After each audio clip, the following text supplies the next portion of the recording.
Hello friend, आप सभी का स्वागत है आर के क्लासेस यूट्यूब चैनल पर। आज की इस वीडियो में हम बात करेंगे वंशानुक्रम तथा वातावरण की। हम लोग वंशानुक्रम का अर्थ, इसकी परिभाषाएं, इसकी प्रक्रिया और वंशानुक्रम का व्यक्ति के ऊपर क्या प्रभाव होता है, फिर वातावरण का अर्थ एवं परिभाषाएं, वातावरण के प्रकार, इन सभी पॉइंट्स को डिटेल में डिस्कस करेंगे। तो चलिए वीडियो शुरू करते हैं। मानव का विकास अनेक कारकों द्वारा होता है। विकास आप सभी को पता होगा, जन्म के 9 महीने पहले, मतलब जब बच्चा माँ के गर्भ के अंदर होता है उस दिन से लेकर के और उसकी मृत्यु तक पूरे जो उसका जीवन पर्यंत है विकास चलता रहता है। विकास के ऊपर काफ़ी सारे कारक जो हैं विकास को प्रभावित करते हैं। इनमें से 2 कारक प्रमुख हैं, जैविक और सामाजिक। ये 2 कारक हैं जो प्रमुख कारक हैं विकास को प्रभावित करने वाले। जैविक विकास का दायित्व माता पिता पर होता है और सामाजिक विकास का वातावरण पर। माता पिता जिस शिशु को जन्म देते हैं उसका शारीरिक विकास गर्भाकाल से आरंभ हो जाता है और जन्म के पश्चात तक उसके मृत्यु पर्यंत तक चलता रहता है। तो जो विकास है, माता पिता जब बच्चे को जन्म देते हैं तो उसका जो शारीरिक विकास है वो गर्भकाल से लेकर के उसके जन्म के पश्चात उसकी मृत्यु पर्यंत तक चलता है। सामाजिक विकास जन्म के पश्चात मिले वातावरण द्वारा होता है। जब बच्चे का जन्म हो जाता है तो समाज में फिर उसको एक वातावरण मिल जाता है, वहीं से उसका सामाजिक विकास होता है। जन्म से संबंधित विकास को वंशक्रम बोलते हैं और समाज से संबंधित विकास को वातावरण बोलते हैं। अब बच्चे के जो जन्म से संबंधित विकास है उसको वंशक्रम बोलते हैं और जो समाज से संबंधित है उसको वातावरण बोलते हैं। इसे नेचर एंड नर्चर, प्रकृति तथा पोषण भी इसको कहा जाता है। अब वुडवर्थ का कथन है, एक पौधे का वंशक्रम उसके बीज में निहित है और उसके पोषण का दायित्व उसके वातावरण पर निर्भर है या उसके वातावरण पर है। वुडवर्थ का एक फेमस कथन है कि एक पौधा है, उसका जो वंशक्रम है ना वो उसके बीज में है और उसका जो पोषण है वो उसके वातावरण पर है।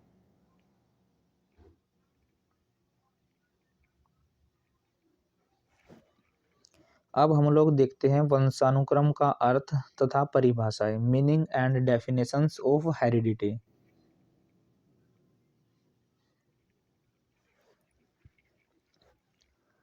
साधारणतः लोगों का विश्वास होता है कि जैसे माता पिता होते हैं वैसी ही उनकी संतान होती है। लोगों का मानना होता है कि जैसे माँ बाप हैं वैसे ही उनके बच्चे होंगे या होते हैं। इसका अभिप्राय क्या है, इसका क्या मतलब है कि बालक रंग, रूप, आकृति, विद्वता आदि में माता पिता से मिलता जुलता है, इसका ये मतलब है।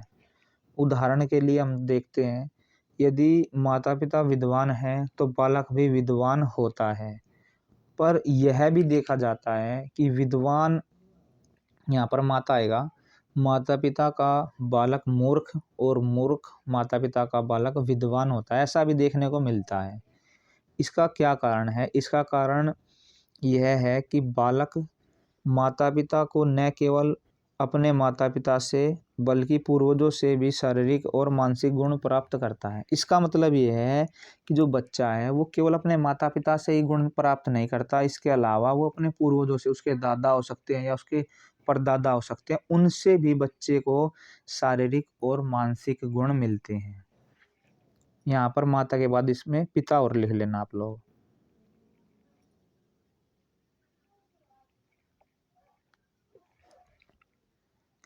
इसी को हम लोग वंशानुक्रम, वंश परंपरा, पैतृकता, आनुवांशिकता आदि नाम से जानते हैं। मतलब जब हमारे अंदर जो जन्मजात गुण होते हैं जिनको हम लोग अपने पूर्वजों से प्राप्त करते हैं उनको कहते हैं आनुवांशिकता, हेरिडिटी।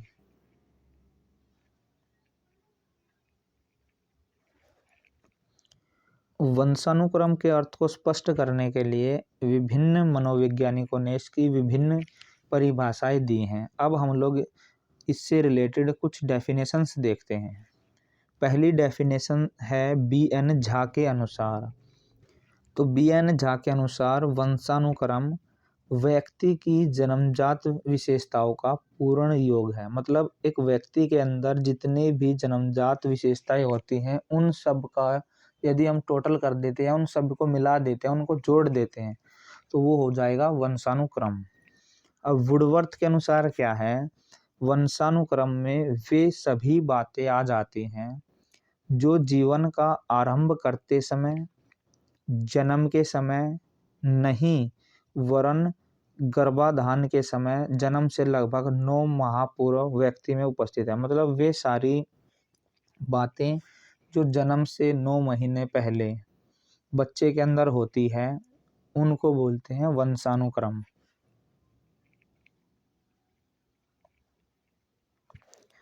इसके बाद देखते हैं जे.ए. थॉमसन के अनुसार वंशानुक्रम क्रमबद्ध पीढ़ियों के बीच उत्पत्ति संबंध के लिए सुविधाजनक शब्द है। मतलब जो क्रमबद्ध पीढ़ियां हैं उनके बीच में उनकी उत्पत्ति कैसे हुई है उसके बारे में एक सुविधाजनक संबंध है। फिर है H.P. पीटरसन के अनुसार व्यक्ति को अपने माता पिता से पूर्वजों की जो विशेषताएं प्राप्त हैं उसे वंशक्रम कहते हैं। यह डेफिनेशन बिल्कुल सिंपल है। मतलब व्यक्ति को अपने माता पिता से पूर्वजों से जो विशेषताएं मिलती हैं उनको वंशक्रम कहते हैं। फिर है जेम्स ड्राइवर के अनुसार माता पिता की शारीरिक एवं मानसिक विशेषताओं का संतान में हस्तांतरण होना। तो माता पिता की शारीरिक और मानसिक विशेषताएं जब बच्चे के अंदर ट्रांसफर हो जाती है उसको कहते हैं वंशानुक्रम।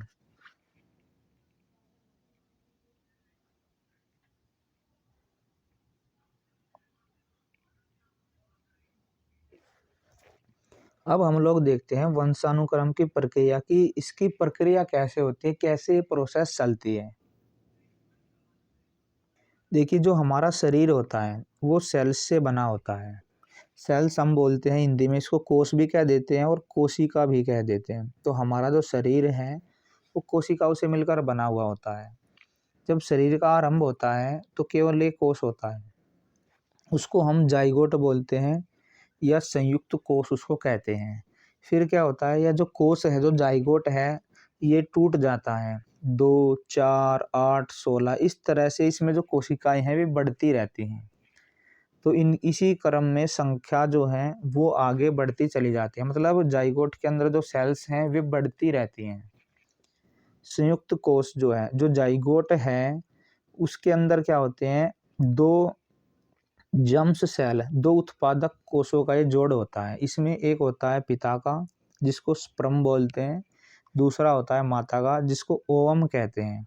इसको पितृकोश बोलते हैं, इसको मातृकोश बोलते हैं। और उत्पादक कोश जब ये मिल जाते हैं भी संयुक्त कोश के समान संख्या में बढ़ते हैं। तो जो उत्पादक कोश जो जर्म सेल हैं ये भी संख्या में बढ़ते हैं। तो क्या होता है, जब फीमेल और मेल दोनों का मिलन होता है तो एक का स्पर्म हो गया, दूसरे का ओवम जब भी मिलते हैं तो जाइगोट फॉर्म होता है। फिर वो जाइगोट जो है उसके अंदर जो सेल होती हैं वे बढ़ती रहती हैं, 2, 4, 8, 16, 32 ऐसे।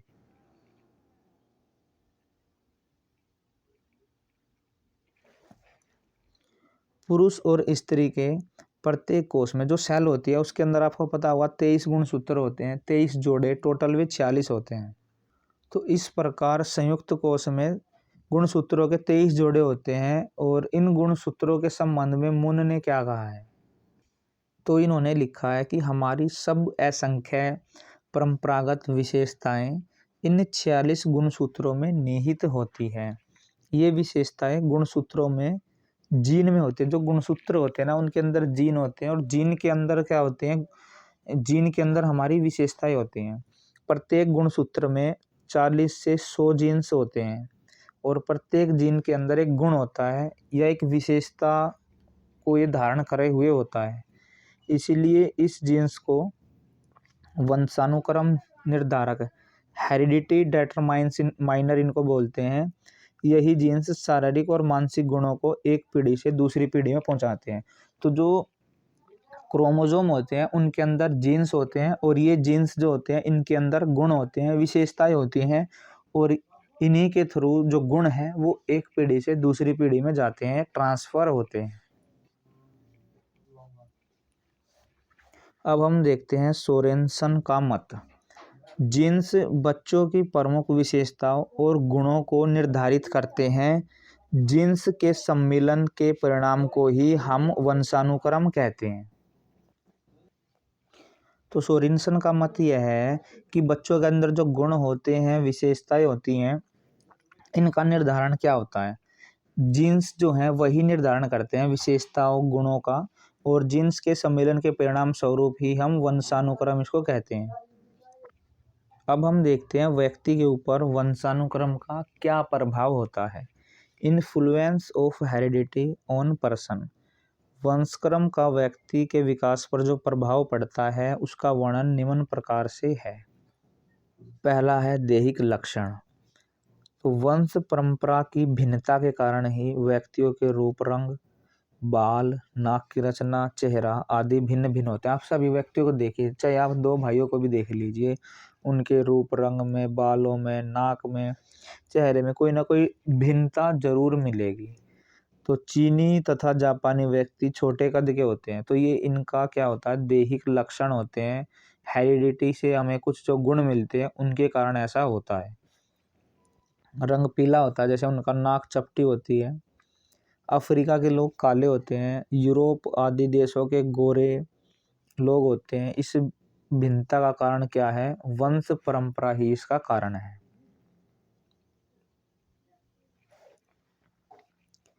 दूसरा कारण है बुद्धि पर प्रभाव। तो बुद्धि के ऊपर भी हेरिडिटी का प्रभाव पड़ता है। समानता के दृष्टिकोण के अनुसार प्रतिभाशाली माता पिता की संतान प्रतिभाशाली होगी। यदि समानता का दृष्टिकोण हम देखते हैं, मंद बुद्धि माता पिता की संतान मंद बुद्धि होगी। यही बात कालिकोक नामक एक सैनिक के वंशजों पर अध्ययन करके ये बात प्रूफ हो चुकी है कि भाई बुद्धि के ऊपर भी जो है हेरिडिटी इफेक्ट डालती है। इसके बाद आगे है मूल शक्तियों पर प्रभाव। थोरनडाइक का मत है कि बालक की जो मूल शक्तियां हैं उसका जो मेन रीजन है वो भी क्या है? हेरिडिटी है, वंशानुक्रम है। आगे है शारीरिक लक्षणों पर प्रभाव। कार्ल पियर्सन का मत है कि यदि माता पिता की लंबाई कम या अधिक होती है तो उनके बच्चों की जो लंबाई है वो भी माता पिता जैसी ही होती है। शारीरिक लक्षण जो होते हैं माता पिता के वो भी हेरिडिटी के कारण बच्चों में ट्रांसफर होते हैं।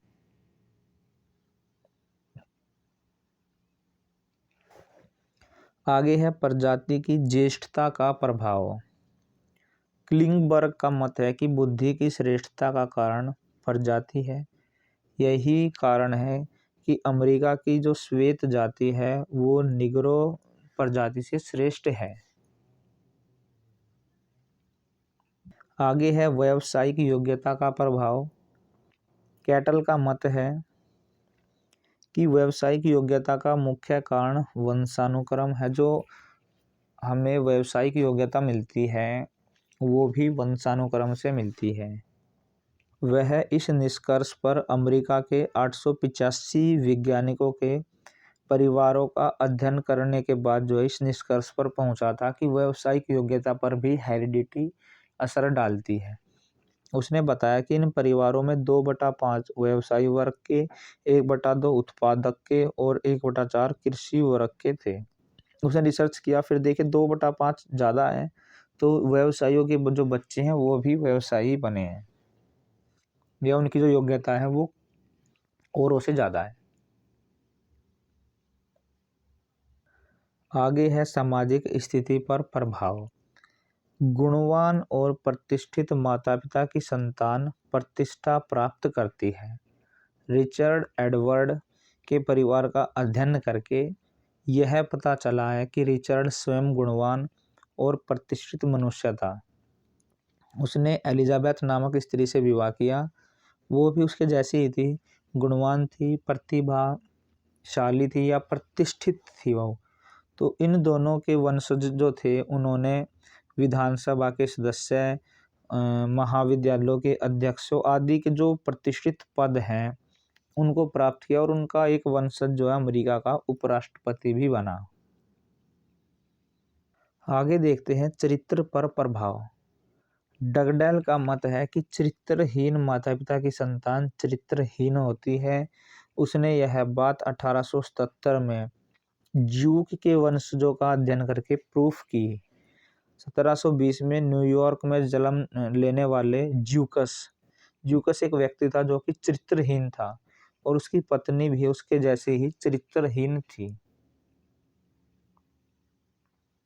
तो ये बात भी प्रूफ हो चुकी है। आगे देखते हैं महानता पर प्रभाव। गाल्टन का मत है कि व्यक्ति की महानता का कारण उसका वंशानुक्रम है। यह वंशानुक्रम का ही परिणाम है कि व्यक्तियों के शारीरिक और मानसिक लक्षणों में भिन्नता दिखाई देती है।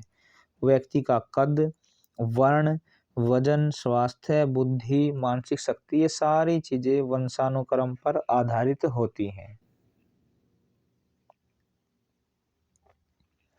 वंशानुक्रम के समन्वित प्रभाव पर प्रकाश डालते हुए कोलसेनिक ने लिखा है कि जिस सीमा तक व्यक्ति की शारीरिक रचना को उसके पैतृक बोलते हैं हम जीन्स को निश्चित करते हैं, उस सीमा तक उसके जो मस्तिष्क और उसका जो नर्वस सिस्टम होता है उसकी रचना, अन्य लक्षण, उसके खेलकूद संबंधी कुशलता, गणित संबंधी योग्यता, देखिए सारी चीजें जो हैं वो वंशानुक्रम पर डिपेंड करती है। मस्तिष्क भी, हमारा नर्वस सिस्टम भी, हमारे अन्य जो लक्षण हैं वो भी, और खेलकूद वगैरह भी।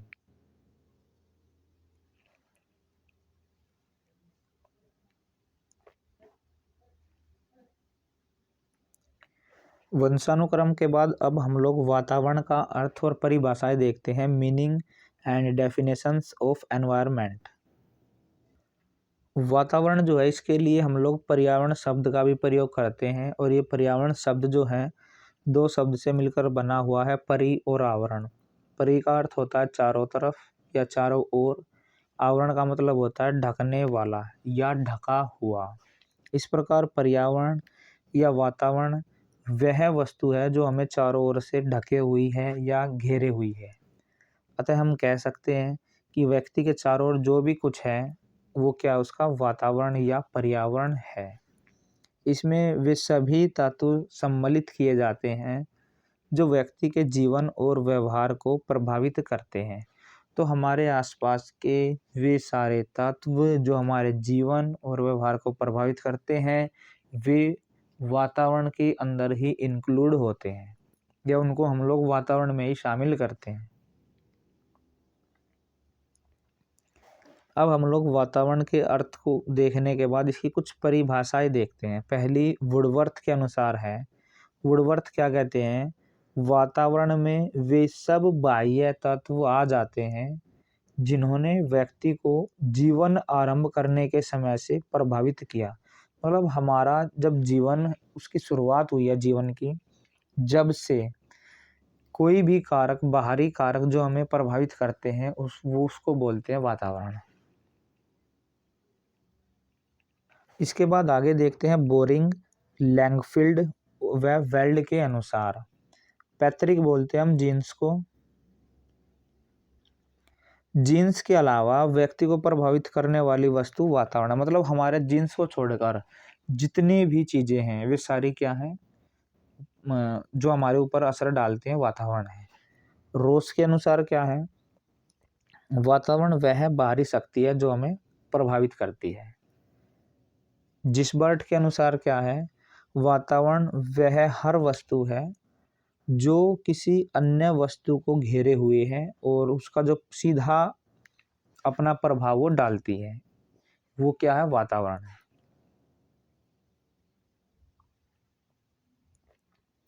अब हम लोग देखते हैं वातावरण के प्रकार, टाइप्स ऑफ एनवायरनमेंट। तीन टाइप्स के एनवायरनमेंट होते हैं। इसमें पहला है प्राकृतिक परिवेश, नेचुरल एनवायरनमेंट। इसमें सभी प्राकृतिक पदार्थ, जीव जंतु आदि आ जाते हैं। मानव का प्रकृति के साथ घनिष्ठ संबंध रहा है। व्यक्ति के रहन सहन पर, रंग रूप पर, खान पान पर आदि पर क्या है, प्रकृति का प्रभाव पड़ता है। प्राकृतिक वातावरण के कारण ही व्यक्ति व्यक्ति में भिन्नता पाई जाती है। गर्म प्रदेश तथा अधिक वर्षा वाले प्रदेशों में वहाँ के लोगों का जो जीवन है उसको देखकर हम प्राकृतिक परिवेश के प्रभाव का ज्ञान प्राप्त कर सकते हैं।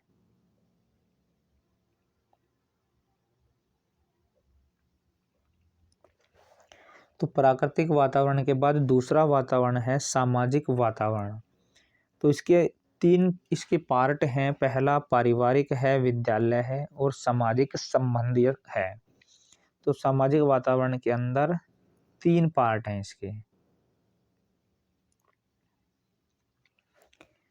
वे सब प्रभाव जो बालक पर उसके माता पिता, भाई बहन, अन्य संबंधियों द्वारा अंकित होते हैं उनको बोलते हैं पारिवारिक परिवेश के अंदर वे आते हैं।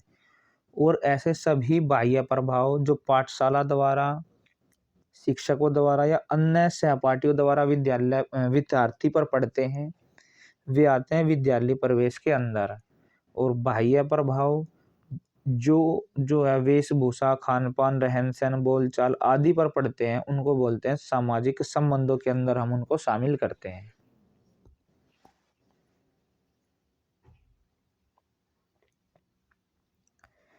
इसके बाद तीसरा है सांस्कृतिक वातावरण।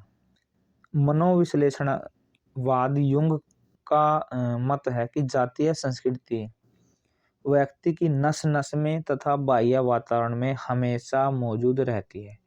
जो जातीय संस्कृति है वो व्यक्ति की नस नस में और बाह्य वातावरण में मौजूद रहती है। एक पीढ़ी से दूसरी पीढ़ी में जो बराबर आगे बढ़ती रहती है या चलती रहती है। अब हम देखते हैं बालक के ऊपर वातावरण का क्या प्रभाव पड़ता है। Influence of environment on child. पाश्चात्य मनोवैज्ञानिकों ने वातावरण के महत्व के संबंध में अनेक अध्ययन परीक्षण किए हैं।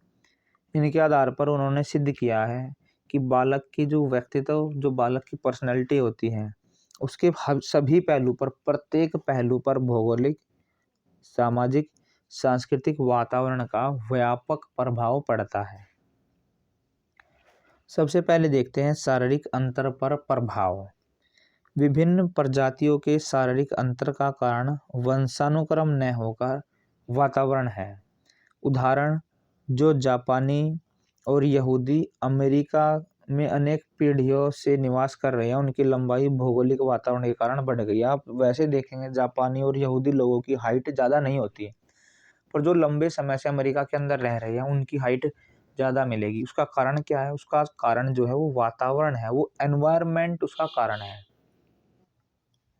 इसके बाद दूसरा है मानसिक विकास पर प्रभाव। गार्डन का मत है कि उचित सामाजिक और सांस्कृतिक वातावरण न मिलने पर मानसिक विकास की गति धीमी हो जाती है। ऐसा ही समाज नहीं मिले या सांस्कृतिक वातावरण ना मिले बच्चे को तो उसके जो मानसिक विकास है उसकी गति धीमी हो जाती है।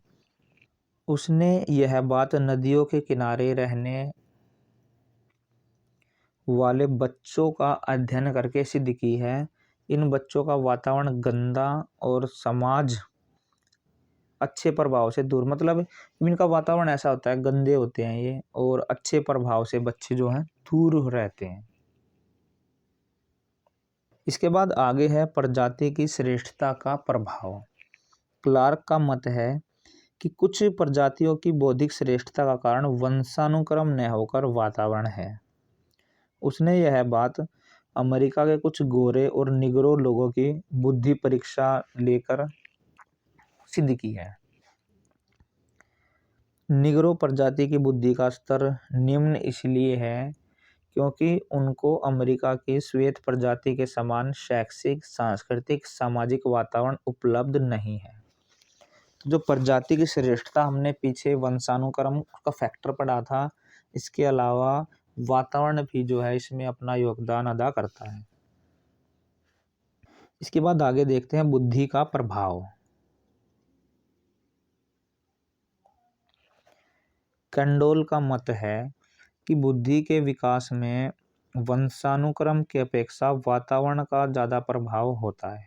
मतलब जो हमारा कोग्निशन डेवलपमेंट होता है उसमें हेरिडिटी से ज़्यादा एनवायरनमेंट का रोल होता है। उसने यह बात 552 विद्वानों पर अध्ययन करके प्रूफ की। ये विद्वान लंदन की जो रॉयल सोसाइटी है, पेरिस की जो विज्ञान अकादमी है, बर्लिन की रॉयल अकादमी है, इसके मेंबर थे विद्वान। इनके ऊपर जो है इसने रिसर्च की थी। इन सदस्यों को प्राप्त होने वाले वातावरण के संबंध में कैंडोल ने लिखा है कि अधिकांश सदस्य धनी और अवकाश प्राप्त वर्ग के थे। उनको शिक्षा की सुविधाएं थी, उनको शिक्षित जनता और उदार सरकार से प्रोत्साहन मिला। तो इस कारण क्या है, उनकी जो बुद्धि है वो भी, उसका जो विकास है वो भी अच्छे से हुआ। आगे देखते हैं व्यक्तित्व पर प्रभाव। अब कूले का मत है कि व्यक्तित्व के निर्माण में वंशानुक्रम की अपेक्षा वातावरण का ज़्यादा प्रभाव रहता है। उसने सिद्ध किया है कि कोई भी व्यक्ति उपयुक्त वातावरण में रहकर अपने व्यक्तित्व का निर्माण करके महान बन सकता है। उसने यूरोप के 71 साहित्यकारों का उदाहरण देकर यह बताया कि बेन्यान और बर्न्स का जो जन्म है वो निर्धन परिवारों में हुआ था, फिर भी वे अपने व्यक्तित्व का निर्माण करके महान बन सके, क्योंकि उनके माता पिता ने उत्तम वातावरण में उनको रखा। तो वातावरण का भी यहाँ पर क्या है, असर इसके अंदर पड़ा है। आगे देखते हैं अनाथ बच्चों पर प्रभाव। समाज कल्याण केंद्रों में अनाथ और परवावलंबी बच्चे आते हैं। वे साधारणतः निम्न परिवार के होते हैं, पर केंद्रों में उनका अच्छी विधि से पालन किया जाता है, उनको अच्छे वातावरण में रखा जाता है, व्यवहार भी अच्छा किया जाता है। इस प्रकार के वातावरण में पले जाने वाले बच्चों के संदर्भ में वुडवर्थ ने लिखा है कि वे समग्र रूप में अपने माता पिता से अच्छे सिद्ध होते हैं। तो यदि हम अनाथ आश्रम में बच्चों को देखते हैं तो वे अपने माँ बाप से काफ़ी अच्छे मिलेंगे आपको, उनका बिहेव भी और उनकी पर्सनैलिटी भी, क्योंकि वहाँ पर उनको माहौल ही ऐसा मिलता है। अब देखते हैं जुड़वा बच्चों पर प्रभाव। जुड़वा बच्चों के शारीरिक लक्षणों, मानसिक शक्तियों और शैक्षिक योग्यताओं में अत्यधिक समानता होती है। न्यूमैन, फ्रीमैन और होलजिंगर, इन्होंने 20 जुड़वा बच्चों को अलग अलग वातावरण में रखकर उनके ऊपर अध्ययन किया। उन्होंने एक जोड़े के एक बच्चे को गांव के फार्म में और दूसरे को नगर में रखा। मतलब जुड़वा बच्चे हैं, एक को गांव में रखा, एक को शहर में रखा। बड़े हुए फिर दोनों में डिफरेंस देखा कि दोनों में क्या अंतर है, तो उनमें काफ़ी अंतर मिला। फार्म का बच्चा एसिस्ट, चिंताग्रस्त, कम बुद्धिमान था। इसके विपरीत नगर का बच्चा शिष्ट, चिंतामुक्त और बुद्धिमान था। तो इसका जो कारण क्या रहा, इसका कारण भी वातावरण ही रहा है। आगे देखते हैं बालक पर बहुमुखी प्रभाव। वातावरण बालक के शारीरिक, मानसिक, सामाजिक, संवेगात्मक आदि सभी अंगों पर प्रभाव डालता है। एक बच्चा जितने अधिक समय उत्तम पर्यावरण में रहता है, उतना ही अधिक पर्यावरण की ओर प्रवृत्त होता है। यदि एक बच्चा चतुर माता पिता के साथ अधिक समय रहता है तो चतुर हो जाएगा। इसी प्रकार जितने अधिक समय तक हानिकारक पर्यावरण में रहता है उतना ही वह राष्ट्रमान में गिर जाएगा। मतलब जैसी संगत वैसी रंगत, मतलब जैसे माहौल में बच्चा रहेगा वैसा ही बन जाएगा। अब हम देखते हैं रिलेशन क्या है हेरिडिटी और एनवायरनमेंट के बीच। वंशानुक्रम और वातावरण के बीच क्या संबंध होता है? वंशक्रम और वातावरण एक दूसरे से अलग नहीं है। ये दोनों एक दूसरे के पूरक हैं। एक के बिना दूसरे की सार्थकता नहीं है। स्वस्थ बीज तभी स्वस्थ पौधे का रूप धारण कर सकता है जब वातावरण स्वस्थ एवं संतुलित हो। तो इनके बीच में क्या है? घनिष्ठ संबंध है। अच्छी खाद, समय पर पानी, धरती की तैयारी, निराई गुड़ाई आदि वातावरण की सृष्टि करती है। तो मान लीजिए आपको एक पौधा उगाना है, तो मान लो पौधा अच्छा है पर उसका वातावरण मतलब उस वहाँ पर मिट्टी, पानी, खाद सब चीज अच्छी नहीं होगी तो पौधा जो है सही से ग्रोथ नहीं करेगा, मतलब वातावरण का भी असर पड़ेगा। लैंडिस का कथन है कि वंशक्रम हमें विकसित होने की क्षमताएं प्रदान करता है। इन क्षमताओं के विकसित होने के अवसर हमें वातावरण से मिलते हैं। वंशक्रम हमें कार्यशील पूंजी देता है और परिस्थिति में हमें इसके निवेश करने के अवसर प्रदान करती है। मतलब परिस्थिति जो है हमें इसके निवेश करने के अवसर हमें देती है। मैकाइवर तथा पेज ने वंशक्रम तथा वातावरण दोनों के महत्व को स्वीकार किया है। इन्होंने लिखा है, जीवन की प्रत्येक घटना दोनों का परिणाम होती है। किसी भी निश्चित परिणाम के लिए एक उतनी ही आवश्यक है जितनी कि दूसरी कोई भी न हटाई जा सकती और न ही अलग की जा सकती। मतलब दोनों जो चीजें हैं वंशानुक्रम और वातावरण, तो हमारे जीवन की कोई भी घटना है उसके लिए दोनों उत्तरदायी हैं, मतलब हम उनको हटा नहीं सकते। अब वुडवर्थ और मोरिक्स ने क्या कहा है कि जो व्यक्ति वंशक्रम और वातावरण का योग नहीं, इनका गुणनफल है। मतलब इन दोनों की क्या है? गुणनफल है। मान लो हम हैं तो हम इनका प्रोडक्ट है। विकास की किसी अवस्था में बालक या व्यक्ति की शारीरिक, मानसिक और संवेगात्मक विशेषताओं की व्याख्या करने के लिए साधारणतः वंशक्रम और वातावरण दोनों शब्दों का प्रयोग किया जाता है। बालक के निर्माण में वंशानुक्रम और वातावरण का